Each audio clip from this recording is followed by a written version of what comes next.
Bienvenue sur Cambium, le podcast de l'agroforesterie. L'agroforesterie, le terme est nouveau, les pratiques sont aussi vieilles que l'agriculture. C'est un système qui est intensif en production de ressources, qui peuvent être alimentaires ou non, et finalement qui permet d'optimiser l'usage de ressources naturelles. L'agroforesterie, c'est remettre en interaction les arbres, les sols, les animaux, et rassembler les acteurs de l'agriculture et de l'environnement. Pour sortir de la dépendance au pétrole, pour accroître la productivité alimentaire, pour contribuer à la régulation climatique, l'agriculture a une arme puissante, c'est l'agroforesterie. Faire de l'arbre un allié de notre agriculture, c'est le principe de l'agroforesterie. Au travers de ce podcast, suivez Étienne lors de ses rencontres avec ceux qui la mettent en pratique au quotidien. Cette émission vous est proposée par l'Association française d'agroforesterie. Bonne écoute! Face au bouleversement climatique, choisir les bonnes essences d'arbres à planter est devenu un véritable défi. Comment savoir quelles espèces résisteront aux sécheresses, aux canicules ou aux hivers de plus en plus doux ? Bien sûr, il n'existe pas de réponse universelle. Chaque projet de plantation dépend de son contexte et de ses objectifs. Aujourd'hui, nous allons explorer ces questions complexes avec nos invités. Pour comprendre l'impact du dérèglement climatique sur les essences actuelles et identifier celles qui pourraient mieux y résister, nous accueillons Yves Darricot, agronome, apiculteur et auteur de plusieurs ouvrages sur l'adaptation des arbres aux défis climatiques. À ses côtés, Julien Kéval, pépiniériste dans l'Allier et technicien en agroforesterie, nous partagera son expérience en tant que producteur de planches champêtres. Au fil de nos discussions, nous verrons s'il est nécessaire d'aller au-delà des espèces locales pour introduire des essences plus adaptées aux conditions futures. Alors bonjour Yves et bonjour Julien, bienvenue sur le podcast Cambium. Pour commencer Yves, pour arriver à vraiment poser le constat qui va être le début de cette conversation, j'aimerais qu'on comprenne avec vous quels sont les effets du dérèglement climatique que l'on peut déjà observer sur les essences actuellement présentes sur le territoire. La première chose qui est amplement connue, j'ai failli dire, grâce aux forestiers en particulier, c'est qu'on a pu établir des zones bioclimatiques idéales, entre guillemets, pour les espèces d'arbres que nous connaissons, et de voir l'impact du réchauffement climatique sur ces zones bioclimatiques. Et on s'aperçoit effectivement que beaucoup de nos arbres vont être, entre guillemets, «malheureux» au fur et à mesure que le réchauffement déploie ses effets sur notre territoire. En clair, les zones de vie idéales pour les arbres se déplacent du sud vers le nord. Ça veut dire qu'une certaine sélection va s'opérer progressivement d'ici la fin du siècle, hein, et finalement assez vite à l'échelle historique. Les moins aptes au réchauffement, c'est-à-dire les moins aptes aux hautes températures et aux effets, en particulier sur la pluviométrie et l'évapotranspiration, les arbres les plus fragiles, qui ont besoin de fraîcheur, d'eau, et cetera, vont disparaître ou être de moins en moins adaptés dans leur zone de vie actuelle, c'est-à-dire souffrir amplement du stress climatique, avoir plus de maladies, et cetera, et cetera. En clair, se met en place actuellement, à cause du réchauffement climatique, une nouvelle sélection brutale à vrai dire, des espèces qui peuvent vivre bien ou pas bien dans toutes nos régions de France. Ça veut donc dire, en clair, que dans le sud de la France, nous allons perdre à dose rapide des arbres moins adaptés, lesquels, moins adaptés dans le sud, pourraient bien évidemment être adaptés dans le nord, qui va devenir plus chaud, et cetera, à condition qu'on les y amène. Si on comprend ce balancement des arbres du sud vers le nord, qui serait l'idéal, et si on ne l'accompagne pas, la première conséquence du réchauffement climatique, c'est de voir disparaître dans le sud des arbres, sans qu'ils soient remplacés bien entendu dans le sud, et qui ne vont pas monter tout seuls dans le nord. Donc on va, dans la mécanique actuelle, on va perdre progressivement nos arbres et nos arbustes, c'est généralisable, à des taux de 2 à 3 par an, ce que j'estime et qui sont les chiffres qui circulent actuellement. Ça veut dire que d'ici 30 à 40 ans, on risque de perdre la moitié de notre paysage arboré français pour cause de réchauffement climatique. Ça, c'est la première chose qu'il faut dire. Inadaptation, mortalité accrue, 1er point. Et 2e point, alors là, c'est moins connu parce qu'un peu lissé, puis presque considéré comme anecdotique, c'est que la mécanique climatique a accéléré toutes les floraisons. Toutes les floraisons en France, schématiquement, les 3/4, sinon les 4/5, ont avancé de 3 semaines à 1 mois. Des floraisons qui avancent, ça veut dire que ce qui fleurissait en juin fleurit en mai, etc., etc. Vous imaginez bien que ça fait comme une espèce d'accordéon en matière de floraison. On a perdu, c'est comme ça que je le dis, on a perdu 3 semaines à 1 mois de floraison sur le territoire français, simplement parce que les floraisons sont, pour l'essentiel, des floraisons, elles sont commandées par les sommes de température. Donc, plus il fait chaud, plus les sommes de température nécessaires à la floraison de telle ou telle espèce est atteinte plus tôt. Le tilleul qu'on ramassait quand j'étais gamin dans les années 60, on le ramassait pendant les vacances scolaires, c'est-à-dire fin juin, début juillet. Maintenant, c'est plutôt fin mai. Vous voyez, et tout est à l'avenant. Alors, le plus connu en France, ce sont les dates des vendanges. Les dates des vendanges ont avancé de 3 semaines à 1 mois, tout simplement parce que la floraison de la vigne a avancé de 3 semaines à 1 mois. Et si vous généralisez ça à l'ensemble, aux 3/4 ou aux 4/5 de nos végétaux, parce qu'il y a des végétaux un peu spéciaux qui fleurissent, non pas en rapport à la température, mais à la durée du jour ou de la nuit. Pour résumer, nos floraisons ont déjà baissé, comment dirais-je, avancé d'environ 3 semaines à 1 mois avec une simple mécanique de plus 1,4 degrés de réchauffement à la date d'aujourd'hui. À la fin du siècle, si on est dans les 3 degrés auxquels il faut se préparer, vous imaginez bien qu'on va encore perdre de l'ordre du mois. Ça veut dire qu'à végétation inchangée en France, il va y avoir, je résume les deux critères avancés, il va y avoir des mortalités accrues et des floraisons très compactées.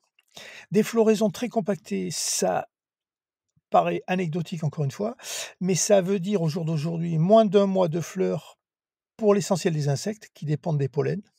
On en reparlera plus avant.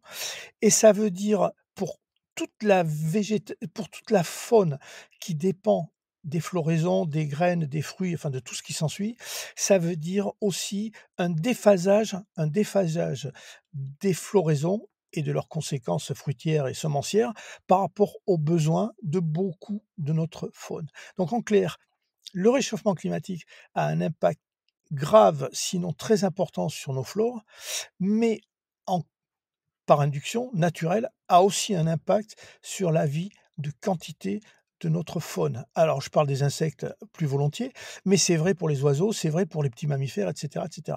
On a en route une mécanique qui n'a pas fini de déployer ses effets néfastes, une mécanique qui, si on ne la compense pas d'une façon ou d'une autre, c'est-à-dire si on ne s'attaque pas à la flore et à nos paysages floraux, va nous poser de graves difficultés.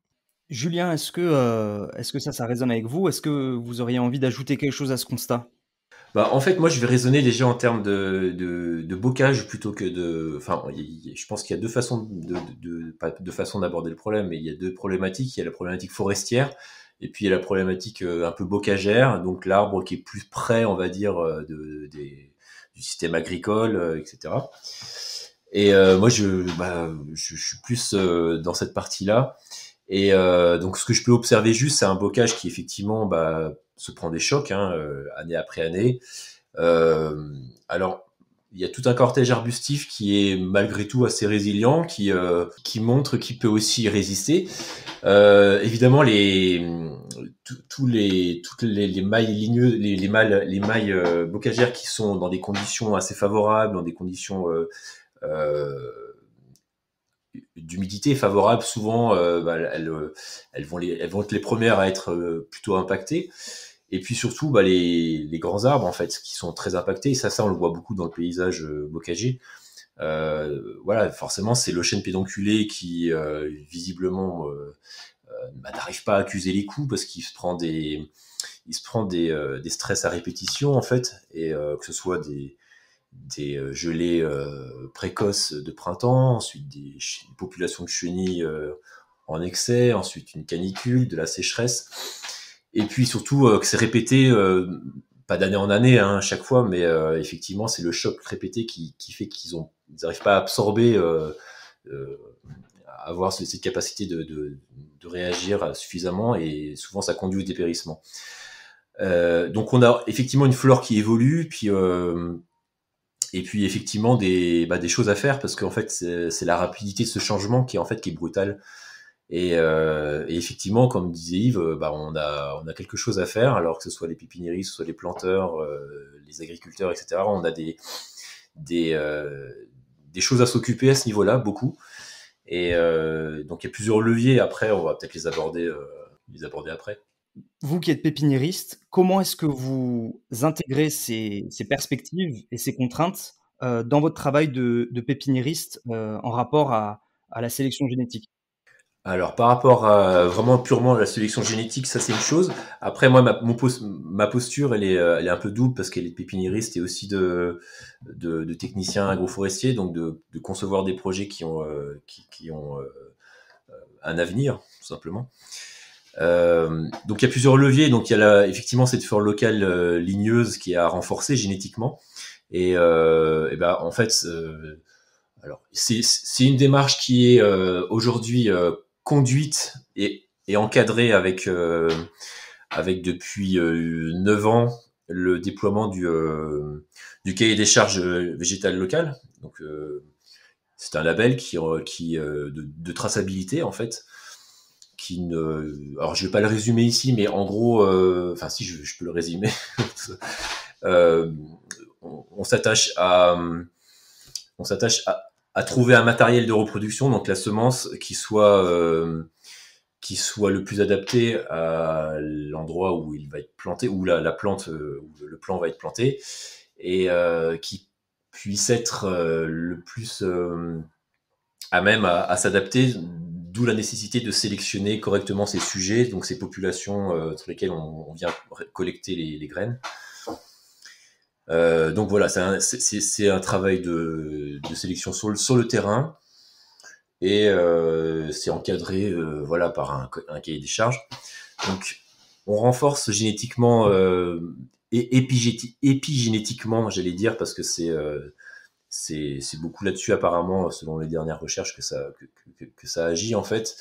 L'épigénétique en fait juste on agit sur la plasticité phénotypique en fait de l'espèce, de la plante, et elle va répondre, l'individu il va avoir sa propre réponse en lien avec l'environnement direct, et donc c'est là-dessus qu'on essaye de trouver après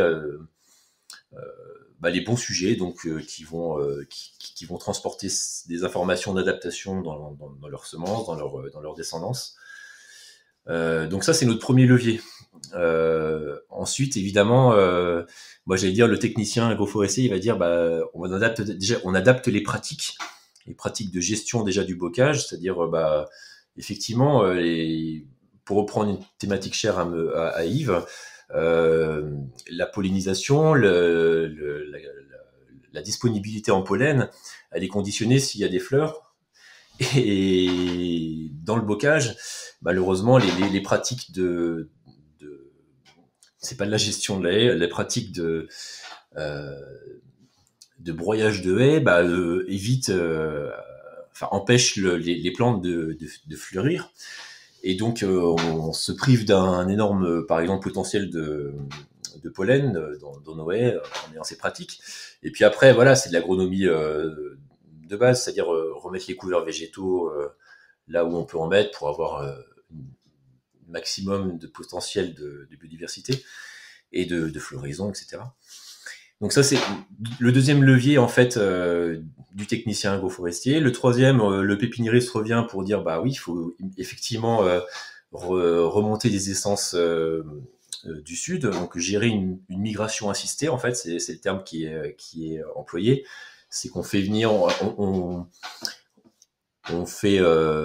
intervient sur un processus qui se veut naturel au départ. Alors plus il va être des distances faibles, c'est-à-dire plus on va amener quelque chose de moins loin possible, et plus on va être bien, parce qu'on va aussi faire en fait de la migration d'écosystèmes, et c'est ça qui est intéressant, c'est d'amener tout le cortège de faune et qui va avec en fait l'espèce. Et donc là-dessus, effectivement, ça fait sens. Et mais par contre, évidemment, ça prend du temps. Et puis après, on attend aussi que toutes ces nouvelles plantes qui viennent, qui remontent, elles fassent elles-mêmes leur descendance, leurs graines, qui auront cette information d'être dans un sol peut-être un peu différent, etc. Et donc ça, c'est des processus qui vont mettre plusieurs générations à se faire, mais plus on va accélérer et plus on va accélérer, plus on va aider à ce que ce soit déployé, que ce soit fait, et bah, plus on a de chances d'avoir effectivement un paysage qui se désertifie le moins possible.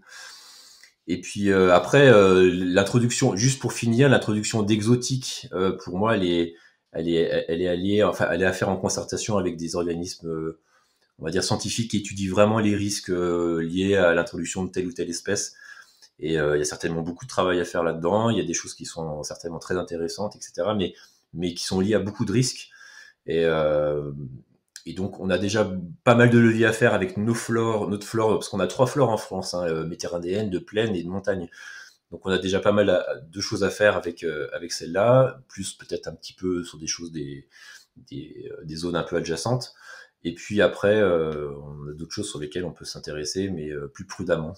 Alors, avant qu'on passe aux plantes exotiques, parce que c'est quelque chose que je veux qu'on aborde avec Yves qui a travaillé là-dessus, juste pour mettre les choses un peu concrètement, parce que moi j'ai ce cas concret, donc je suis éleveur, je suis en train de planter des arbres pour mes animaux, et je suis confronté à la problématique de dire comment est-ce que je concilie les contraintes actuelles de mon climat, donc moi je suis en montagne, avec les contraintes dans 30 ou 50 ans. C'est-à-dire, on a envie d'aller ramener des plantes de plus bas, mais on a encore des gels tardifs.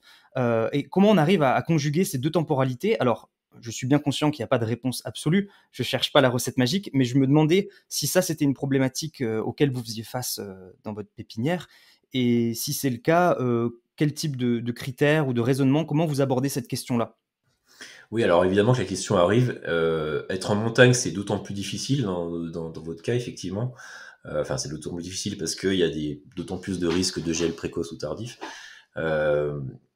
Après, en plaine, c'est un peu la question est un peu différente. On prend un peu moins de risques, on va dire, avec des essences.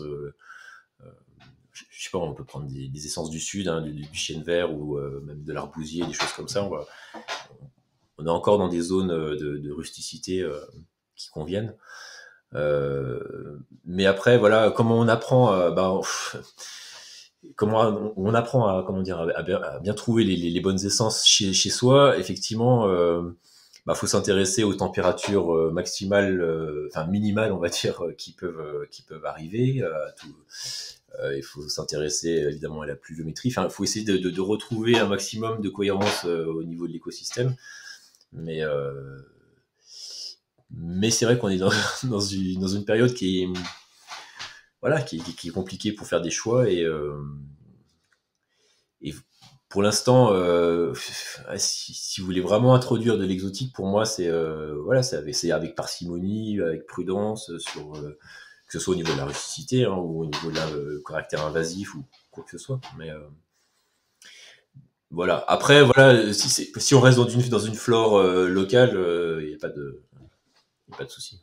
Yves, vous, voilà, pour avoir un petit peu ce dialogue autour de l'exotique, moi j'ai écouté bon nombre de vos conférences qui sont passionnantes et dont on mettra le lien pour que nos auditeurs puissent aller plus loin, puisqu'on ne peut pas tout aborder dans un podcast, dans un petit format. Justement, j'avais envie de comprendre, vous avez pas mal parlé de la nécessité un peu de compléter cette palette du végétal local, et j'aimerais bien que vous nous parliez un petit peu de ces essences que vous avez, à la fois de la nécessité et des essences que vous avez identifiées. Ma démarche d'observation est basée essentiellement, sur ce que je disais. C'est-à-dire ce qui me préoccupe à l'avenir, c'est l'absence de floraison, heu, de notre flore locale. L'épigénétique, on peut ne pas y croire ou y croire, peu importe. On est dans une phase d'accélération historique, trop forte pour qu'en 2-3 générations, on imagine, des modifications, nos frênes vont rester nos frênes, nos chênes et cetera. Donc ce que je veux dire par là, c'est que ce qui me frappe le plus, c'est notre avenir avec des trous de floraison extraordinairement longs tout l'été, voire l'automne, et je vais même plus loin, en hiver. Notre flore, française tempérée, à de rares exceptions près, sur la côte méditerranéenne par exemple, elle est faite pour fleurir au printemps, et fructifier en automne. C'est l'essentiel, c'est de nos grands arbres, c'est toujours comme ça que ça marche. Ça, c'est notre flore tempérée, qui est une flore tempérée qui s'est mise en place après les glaciations. C'est donc une flore tempérée qui a résisté au froid et aux glaciations, qui s'est réfugiée en Espagne et en Italie et qui est remontée lentement. Les survivants sont les plus aptes à des zones tempérées froides.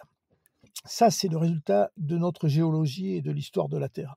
Si vous allez dans d'autres zones tempérées du monde, en Asie ou en Amérique, les flores tempérées ont subi les glaciations, mais n'ont pas eu le laminoir qu'ont eu les flores européennes et françaises en particulier. C'est-à-dire que notre flore, quand elle a dû subir le déplacement des glaces vers le sud, il y avait les Pyrénées, il y avait la Méditerranée, vous imaginez les obstacles, et puis elles ont pu se réfugier seulement en Espagne et en Italie, ou vers le Caucase.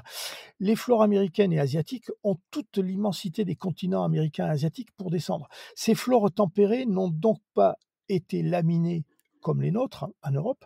Ce sont donc des flores tempérées qui ont gardé la grande diversité que nous avions en Europe avant les glaciations. Nous, on a, je résume toujours la situation, on a 3 ou 4 tilleuls. Les Américains en ont une quinzaine et les Asiatiques 25. 25 tilleuls différents en Asie. Ça veut dire quoi? Ça veut dire que leurs tilleuls ont survécu et ont continué à se diversifier dans l'immensité asiatique, de l'Himalaya jusqu'au sud. En Amérique, pareil. Chez nous, n'ont survécu que quelques tilleuls, les moins frileux, entre guillemets. Donc, tout ça pour dire que nos floraisons sont celles d'arbres issus de milieux tempérés frais. Nous allons vers des milieux moins tempérés, plus chauds, voire quasi subtropicaux à certains endroits secs. Et donc, ces conditions climatiques sont déjà connues de flore tempérée d'autres continents. Il y a des flores tempérées dans le Caucase. Le marronnier vient du Caucase. Les tilleuls asiatiques, j'en ai parlé, les tilleuls et autres américains, j'en ai parlé. Donc, d'autres flores tempérées du monde ont eu une autre évolution climatique qui leur permet d'avoir les caractéristiques de résistance et d'adaptation au climat qui nous vient en France et en Europe en général. Donc, ça, c'est une constatation. Partant de cette constatation que l'on peut observer dans les arboretums, dans les parcs, avec des arbres, des tilleuls qui viennent d'Asie et autres, on constate qu'on dispose de végétaux adaptés à nos conditions actuelles, voire à venir, qui ont des floraisons complémentaires aux nôtres. Quand je dis complémentaires aux nôtres, ça veut dire que les nôtres vont fleurir de plus en plus tôt. Il faut donc remplir les trous, les floraisons, avec d'autres végétaux tempérés venus d'ailleurs. Alors, deux choses à ce propos. Pourquoi le faire? Le faire parce que les époques de floraison, je l'ai dit, sont fondamentales pour la plus grande diversité d'insectes et autres animaux qui vivent des floraisons. Si on fait des gros trous dans nos floraisons estivales, automnales et hivernales, on va perdre quantité d'insectes parce qu'ils n'auront rien à manger, des oiseaux, etc., etc. Donc, le laminage par l'absence de floraison, on peut l'éviter si on adapte des floraisons, c'est-à-dire si on adapte par patch, il ne s'agit pas de changer toute la flore, bien entendu, c'est ce que j'appelle la complémentation, complémenter nos flores par des végétaux adaptés au temps qui vient, avec des phénologies, des floraisons différentes. Ça, c'est la première chose. La deuxième chose, je remonte sur effectivement ce que disait monsieur Keval, Julien, c'est que effectivement, il ne faut pas faire n'importe quoi. Il ne faut pas faire n'importe quoi en matière végétale ou animale. Dans les écosystèmes, les choses sont souvent liées et méritent d'être faites avec circonspection. Mais en matière végétale, je vais dire plusieurs choses.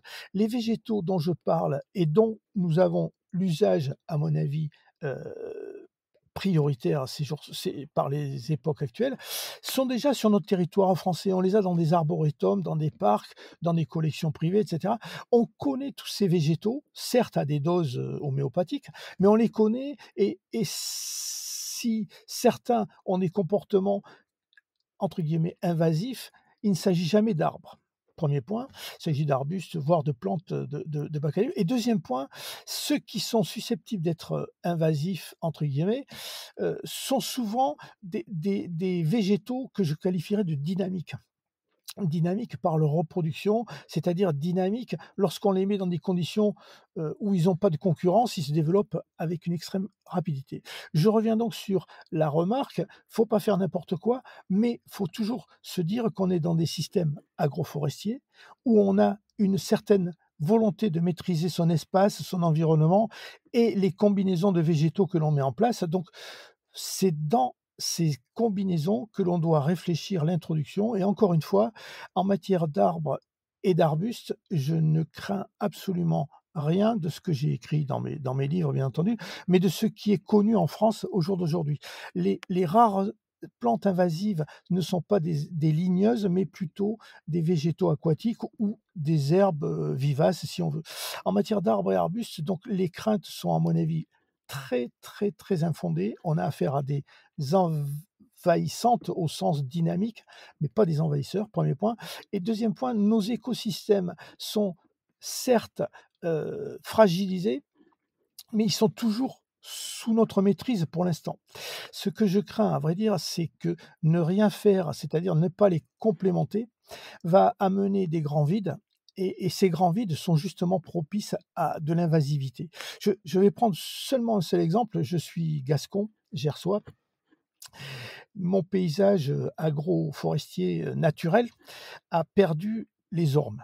On a perdu pratiquement les ormes, qui correspondaient grosso modo à un tiers des arbres agroforestiers gersois.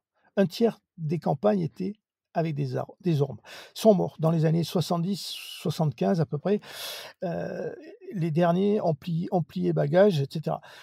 Nous reste 2 arbres champêtres agroforestiers, le chêne et le frêne. Les chênes sont actuellement en train de perdre les houppiers à grande vitesse dans certains coins. Donc, les chênes sont très mal à l'aise, très mal en point et sujets à des stress et à des maladies. J'imagine que donc, de nos 3 arbres agroforestiers, l'avenir n'est pour l'instant assuré à 100% que pour le frêne. Il s'agit du frêne oxyphile, donc du frêne du Midi, qui pour l'instant n'a pas trop de soucis d'aucune sorte. Donc, voilà où on en est dans une évolution naturelle accélérée par le climat et des maladies liées, elles aussi, souvent au climat. Donc, je demande qu'on prenne garde aux réflexions menées actuellement en matière agroforestière en répétant la chose suivante. La flore locale est en grave péril. Elle ne suffira pas. Elle va s'amenuiser plus ou moins vite selon les régions, plus ou moins vite selon les endroits, plus ou moins vite selon l'astuce, comme disait Julien, du planteur, qui peut effectivement faire de la micro-localisation, des adaptations, etc. Mais globalement, notre paysage végétal est voué à un profond changement. L'épigénétique n'est pas la solution historique, temporelle suffisante. La migration assistée est une très bonne solution. 1 degré, c'est 200 km du nord au sud. Donc, planter pour 1 degré, ce qui pousse à 200 km de chez soi est déjà une première mesure. À 400 km, ça fait 2 degrés. Et à 600 km, ça fait 3 degrés. Et en altitude, pour revenir à votre question, 1 degré, c'est 200 mètres d'altitude. Planter à 400 mètres d'altitude, c'est aller chercher des végétaux à 400 km. Donc, en fait, il y a la migration assistée comme première solution, mais la migration assistée ne va pas régler la fenêtre de l'absence de floraison. Encore une fois, je reviens sur ça. Méfions-nous d'un paysage agroforestier où toutes les floraisons seraient compactées, réduites au printemps, voire très réduites au printemps, avec d'immenses trous alimentaires. Eh bien, Yves, Julien, c'est la fin de cet épisode. Merci beaucoup à tous les deux pour votre participation. Et j'invite nos auditeurs qui voudraient en savoir un peu plus d'aller regarder les liens qu'on va joindre dans la description de cet épisode. Ce que je retiens de notre échange est qu'on a des leviers pour adapter nos plantations agroforestières à travers la palette du végétal local, mais cela risque de ne pas être suffisant au moyen et long terme au vu des bouleversements qui attendent nos écosystèmes. Yves nous invite donc à planter des variétés qui peuvent résister aux extrêmes climatiques qui nous attendent, et pour cela ne pas hésiter à aller puiser dans le patrimoine génétique d'autres continents. Même si cette approche provoque parfois la controverse, et qu'on est nombreux à être attachés aux essences champêtres existantes, je retiens qu'on a beaucoup d'incertitudes face à l'évolution du climat et qu'on a besoin de développer tous les outils que l'on peut pour y faire face. Le tout est de sélectionner avec soin ces essences, en avançant avec prudence, pour éviter de déstabiliser encore plus nos écosystèmes à travers des espèces invasives. Cet épisode de Cambium est déjà terminé, on espère que vous avez passé un bon moment en notre compagnie. Si vous souhaitez en savoir plus, rendez-vous sur notre site internet agroforestery.fr et sur nos réseaux sociaux.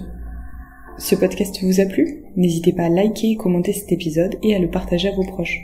Abonnez-vous sur votre plateforme d'écoute préférée pour ne pas manquer la suite de notre aventure. À bientôt!